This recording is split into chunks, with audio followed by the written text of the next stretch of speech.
கடுமையானது விதி. பஸ் ஒன்று சென்று கொண்டிருந்த போது பலத்த காற்றுடன் மழை பெய்தது. இடி மின்னலை கண்டு பயணிகள் அலறினார்.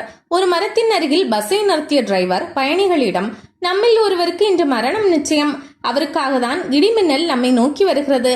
அந்த ஒருவருக்காக நாம் சாகணுமா? எனவே ஒவ்வொருவராக இந்த மரத்தை தொட்டுவிட்டு வாருங்கள் என்றார். அறிவு கெட்டத்தனமாக பேசலாமா என கோபப்பட்டார் ஒருவர். இது என் கருத்தல்ல, பல சொன்ன விஷயம். நான் சொன்னது நடக்காவிட்டால் நல்லதுதானே என்றார் டிரைவர். கடைசியில் முதல் சீட்டில் இருந்த இளைஞனிடம் மரத்தை தொட்டு வர சொன்னார் டிரைவர். கண் நிமைப்பதற்குள் தொட்டுவிட்டு பஸ்ஸில் ஏறினார் அவர். இப்படி அனைவரும் சென்று வந்த பின் கடைசி நபர் எழுந்தார். இவனால் தானே நமக்கு பிரச்சனை, இவன் கீழே இறங்கினால் நாம் தப்பிக்கலாம் என சிலர் எண்ணினார். அவரும் என் ஒருவனால் தானே அனைவருக்கும் கஷ்டம் என எண்ணியபடி நடந்தார்.